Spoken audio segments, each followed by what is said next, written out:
Olá pessoal, tudo bem? Vamos hoje continuar com a nossa aula de língua portuguesa. Hoje é a aula número 38. Para quem ainda não me conhece, eu sou a professora Paula e estarei acompanhando vocês hoje. Eu peço então para que vocês separem alguns materiais para a gente iniciar a nossa aula. Caneta, lápis, borracha, apontador, caderno, algumas folhas para anotações e quem tiver um dicionário.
Muito bem, com o material separado, vamos agora anotar a data de hoje e o número da aula para que vocês possam se organizar melhor.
Muito bem, tudo anotado, tudo organizado. Agora vamos iniciar a nossa aula relembrando o que nós vimos na aula anterior.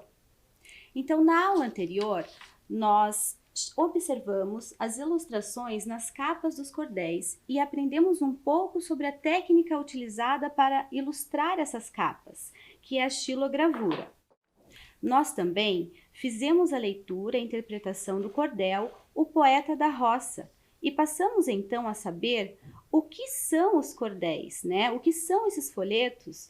Então, nós aprendemos que são poemas populares. Falamos também sobre a voz presente nos poemas, que é o eu poético.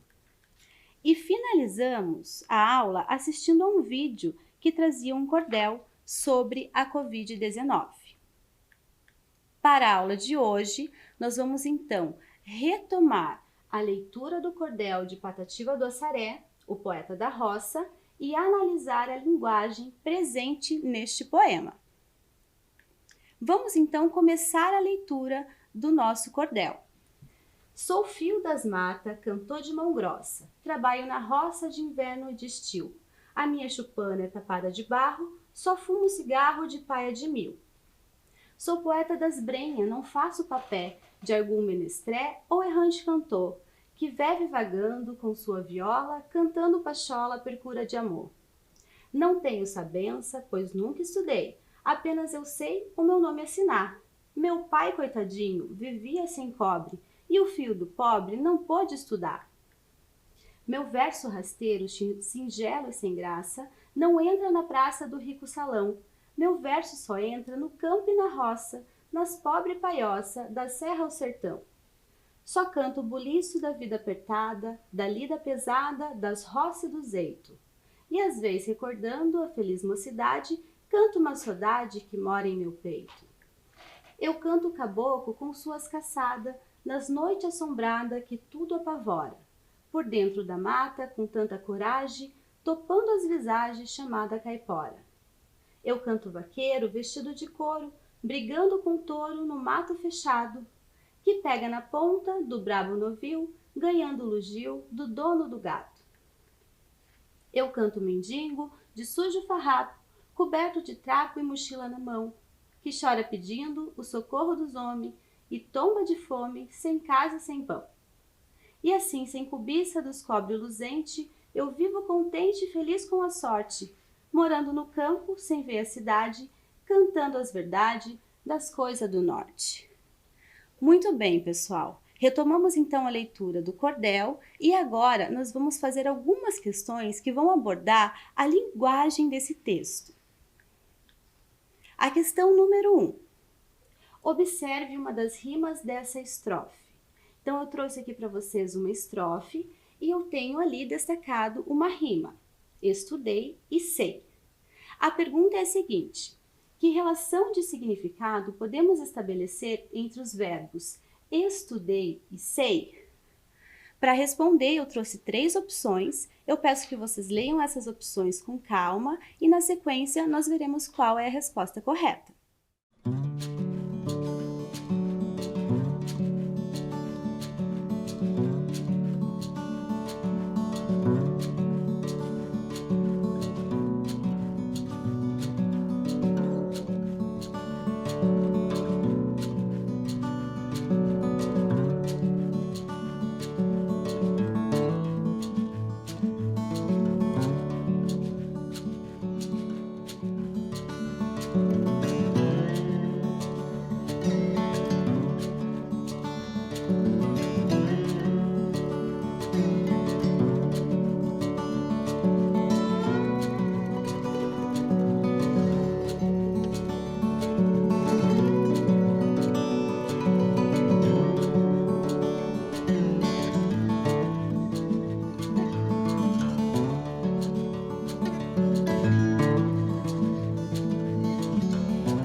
Muito bem, pessoal, vamos ver a resposta então.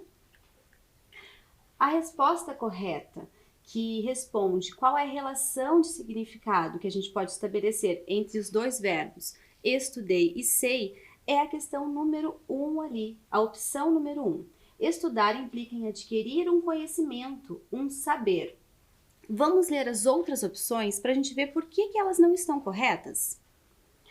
A 2 diz o seguinte: para adquirir um saber é preciso ter experiências.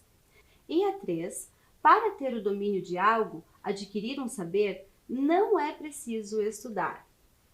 Então a 2 não está correta porque nem todo saber, né, a gente adquire conhecimento não somente tendo experiência naquilo, certo? Podemos adquirir conhecimento e saberes de outras maneiras também. E na questão 3, diz que para ter domínio de algo, adquirir um saber, não é preciso estudar. Não, muitos saberes, né, muitos conhecimentos nós só adquirimos estudando. Vamos seguir então para a próxima questão. Questão número 2. Leia as afirmativas abaixo e marque a incorreta em relação aos saberes do eu poético. Opção 1. O eu poético possui um único saber, que é assinar o seu nome.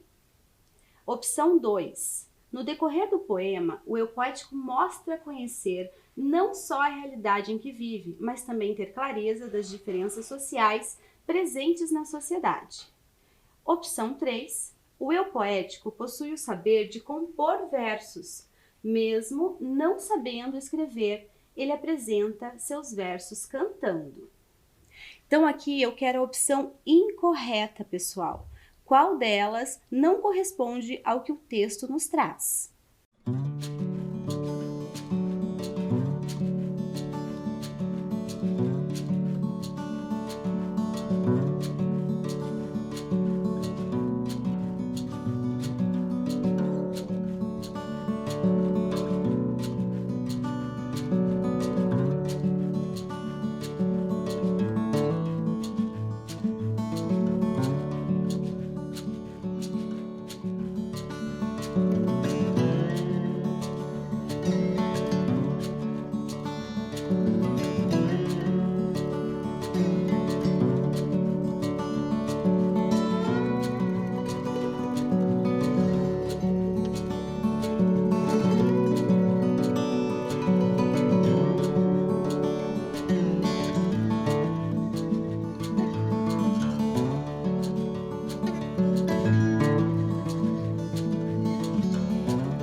Muito bem, vamos ver então qual é a opção incorreta em relação aos saberes do eu poético? É a opção número 1, que diz que o único saber dele é assinar o seu nome. E está incorreto, pessoal, porque ele demonstra ter outros saberes, além de compor poemas, cantar esses poemas, certo? Ele demonstra também, no decorrer do texto, que ele tem consciência e clareza das diferenças sociais que existem na sociedade. Então, ele apresenta para nós, ele demonstra ter outros saberes além de assinar o nome. Vamos então dar sequência com a questão 3. Agora observe outra rima presente na mesma estrofe. A que se referem as palavras cobre e pobre nesses versos? Vamos ler os versos juntos então. Não tenho sabença, pois nunca estudei. Apenas eu sei meu nome assinar. Meu pai, coitadinho, vivia sem cobre e o filho do pobre não pôde estudar. Eu quero então que vocês observem bem essas duas palavras, cobre e pobre, e me digam qual é a referência, a que elas se referem nesses versos.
Vamos ver a resposta então, pessoal.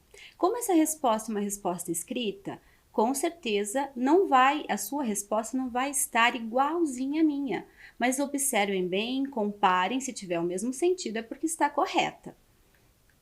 A resposta que eu trouxe é a seguinte: essas palavras se referem ao poder aquisitivo do pai, do eu poético, revelando a situação de pobreza em que viviam e a impossibilidade dele estudar. Então ele não podia estudar porque a família era pobre, o pai era muito pobre e não tinha condições financeiras de bancar um estudo para ele, certo? Inclusive eu trouxe para vocês aqui o significado da expressão poder aquisitivo, que é a capacidade financeira que uma pessoa ou uma população tem para adquirir bens e serviços. Seguindo com a nossa aula, então, vamos para a questão 4. Qual das alternativas que expressa melhor relação de sentido entre as palavras cobre e pobre presentes nesse verso? Então, voltamos a analisar essas duas palavras novamente. Agora eu quero saber a relação de sentido que elas têm. É uma relação de semelhança, de oposição ou de conformidade?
Vamos ver então, pessoal, qual é a relação de sentido entre essas duas palavras? A resposta correta, então, é de semelhança. Por que essas duas palavras são semelhantes? Para isso, você tem que saber o sentido delas. Pobre está muito fácil, né? Agora, cobre é um metal que não tem muito valor. Se nós formos utilizarmos a linguagem figurada o sentido figurado desta palavra, a gente vai ter como trocados, né? Umas moedinhas, certo? Dando sequência, então, para a nossa aula, nós vamos falar um pouquinho sobre as figuras de linguagem. Nós chamamos de figuras de linguagem os recursos expressivos utilizados para gerar efeitos nos textos, nos discursos, ampliando a ideia que se pretende passar e que não seria possível com o uso restrito e literal das palavras. Vocês já devem ter visto em várias aulas de língua portuguesa algumas figuras de linguagem. Como os nomes que eu vou trazer para vocês, vocês vão relembrando. Por exemplo, vocês já devem ter ouvido falar sobre a metáfora, também sobre metonímia, eufemismo, personificação, hipérbole, aliteração, comparação, antítese e assonância. Essas são algumas das figuras de linguagem que nós temos. Existem várias outras também que geralmente estão presentes nos textos, nos discursos, ok, pessoal? Hoje em específico nós vamos trabalhar com a antítese. A antítese é uma figura de linguagem que consiste na aproximação de palavras ou expressões que têm sentidos opostos. Então, para a gente trabalhar um pouquinho essa figura de linguagem, eu trouxe mais um exercício para vocês. Exercício 5. Releia a estrofe abaixo e marque a opção onde encontramos uma antítese presente nos versos. Nós temos então ali os seguintes versos. Meu verso rasteiro, singelo e sem graça, não entra na praça do rico salão. Meu verso só entra no campo e na roça, nas pobre paioça da serra ao sertão. Então, em qual dessas palavras e expressões nós encontramos a antítese? Singelo e sem graça, rico salão e pobre paioça, ou praça e campo? Prestem bem atenção, respondam para mim e logo a gente volta para ver a resposta correta.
Vamos ver a resposta, então.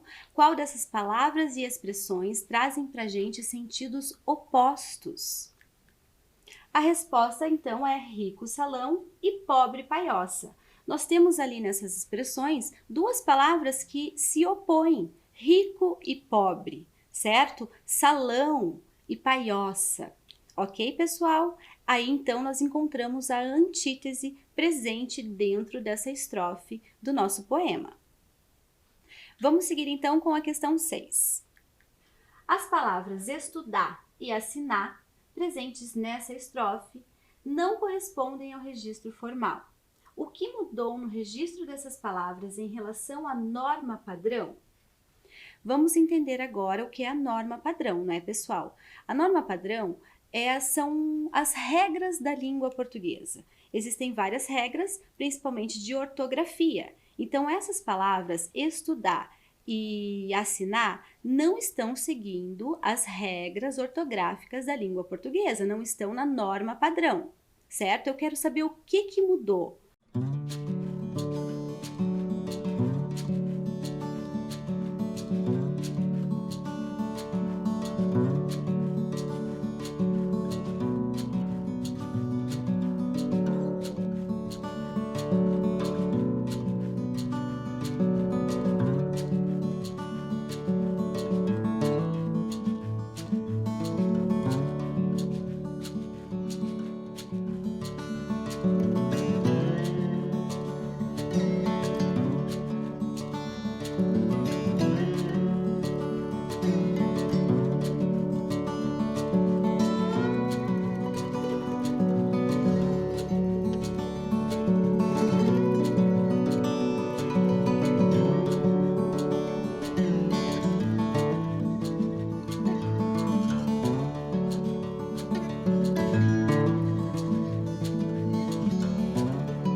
Vamos ver então o que mudou no registro dessas palavras em relação ao registro da norma padrão. O R no final das palavras foi suprimido, né? Nós temos aqui dois verbos e esses verbos estão no infinitivo. Quando os verbos estão no infinitivo, eles têm o R sempre no final, certo? Então, o correto seria estudar e assinar. Então, faltou registrar o R no final das palavras. Seguindo a nossa aula, questão número 7. Qual a importância do uso das duplas cantou e amou, assinar e estudar para a construção do poema? Eu trouxe aqui para vocês mais duas estrofes. Leiam elas com atenção aí em casa e vejam as 3 opções de resposta. Eu quero saber a importância dessas duplas de palavras para a construção do poema. Tenho 3 opções ali de respostas. A primeira, elas permitem que o leitor perceba o modo de falar do eu poético. Elas deixam claro que o poeta não tinha estudo. Ou elas permitem a construção da rima, por causa da regularidade sonora presente nas duplas.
Vamos ver então qual é a resposta correta.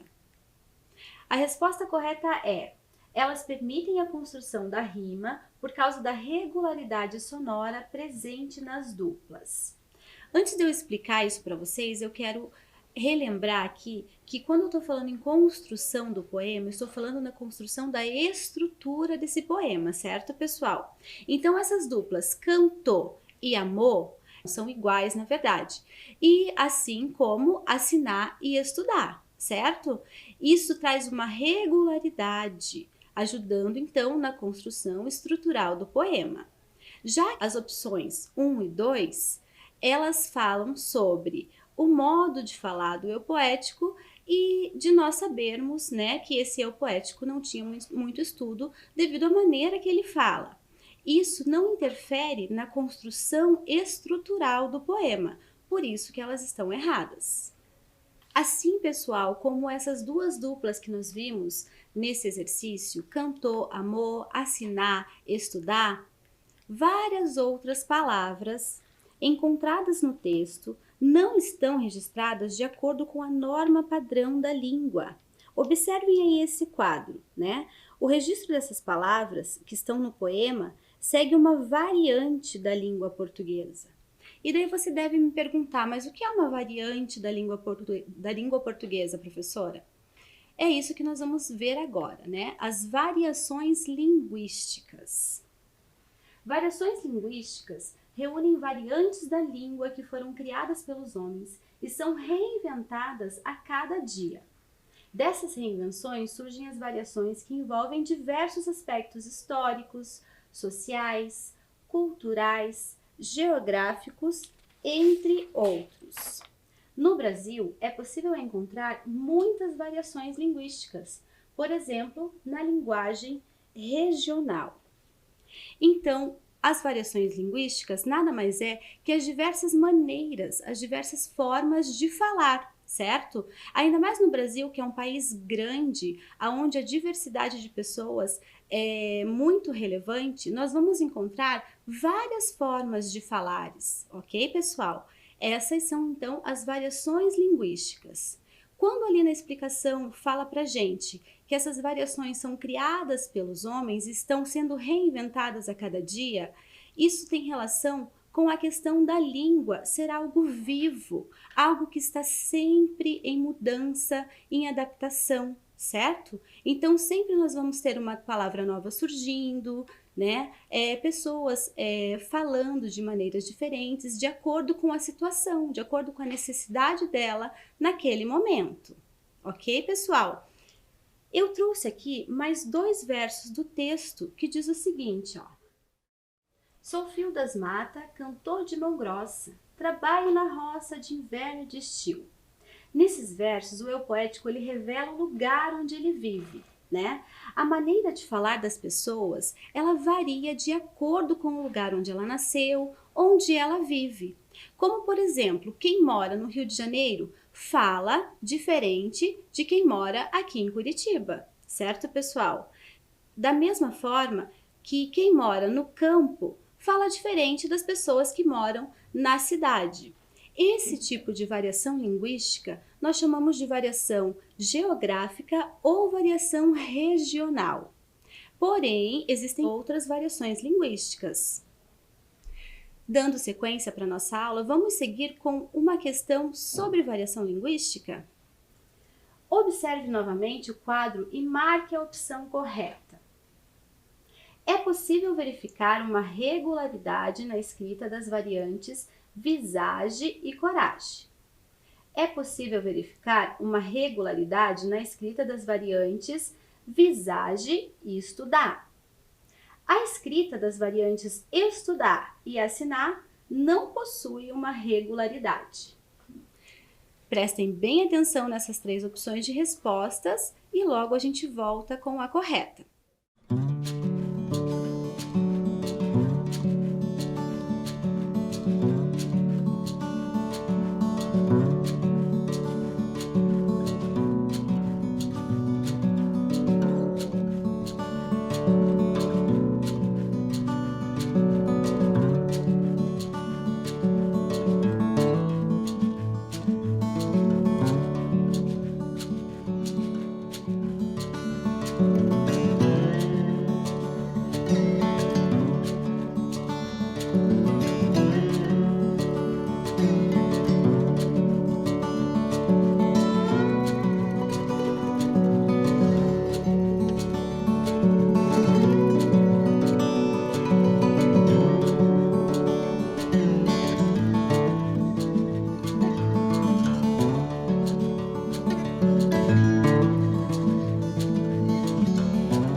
Vamos ver a resposta então.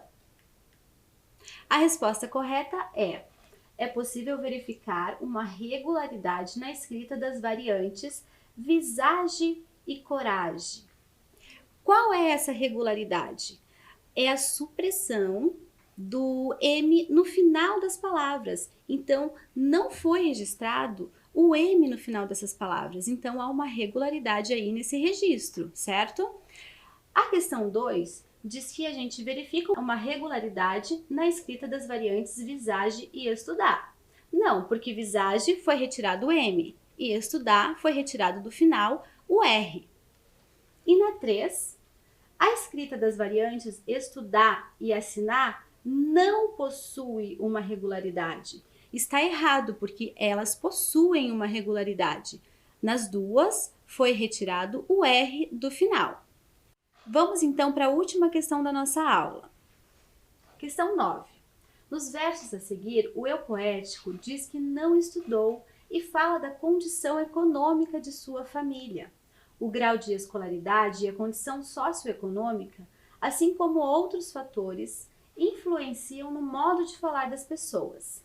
Nesses casos, podemos dizer que há uma variação linguística, social, regional ou histórica. Você vai escolher então uma dessas 3 opções para completar essa última afirmação do enunciado.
Vamos ver então qual é a palavra que completa essa última afirmação do enunciado.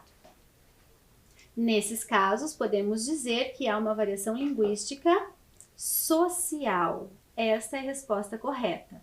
Então, quando nós vemos que há uma condição socioeconômica diferente, né, um grau de escolaridade também diferenciado, nós podemos dizer que há uma variação social, certo, pessoal?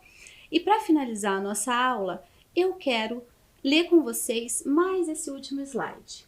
Nós encontramos diversas maneiras de falar e de escrever uma língua, e seus registros dependem das situações específicas de uso. Por isso, devemos aceitar e respeitar todas elas, sem considerar nenhuma como superior, mais correta ou mais importante que a outra. Eu espero que vocês tenham aproveitado a aula de hoje. Se cuidem, fiquem bem e até a próxima!